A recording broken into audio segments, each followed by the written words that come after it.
তারপর যখন ডায়াগনোসিস হয় যে আমার গলব্লাডার স্টোন হয়েছে, তো আমি আমার খুব ক্লোজ একজন ডক্টর বন্ধু রেফারেন্সে আমি ডক্টর উদিত্য রের নাম পাই, ওখানে প্রথম দেখাতে আসি। দেখানোর পর স্যার আমাকে সাজেস্ট করেন যে দেখার পর যে আমার সার্জারি করা উচিত এবং কোন সার্জারি করলে আমার বেটার আরো হবে। তো আমি অনেক কিছু তখন কনফিউজ থাকি। স্যার তখন আমাকে অ্যাডভাইস করেন যে robotic surgery is the best surgery, যেটা আপনি করলে আপনি তাড়াতাড়ি আপনি যে জবে রয়েছেন তাতে আপনি তাড়াতাড়ি ফিট হবেন। তো আমি I was little bit confused. তো তারপরে আমি বললাম যে না, স্যার যখন বলছেন তখন নিশ্চয়ই ঠিকই হবে। তো আমি স্যারের কথাটাই বিশ্বাস করি এবং আমি রোবোটিক সার্জারিতেই আমি এগ্রি হই।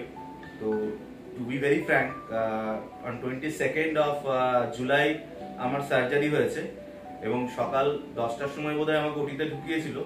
তারপর আমি 12টা সাড়ে 12টার সময় ওটি থেকে বেরিয়ে আমি বিকেলবেলাতেই বেড থেকে নেমে আমি কিন্তু ফ্লোরে হাঁটতে পারছিলাম।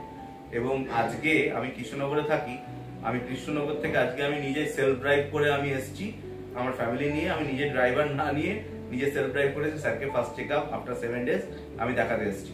তো this is my story and I am very grateful to Dr. Uditya Ray.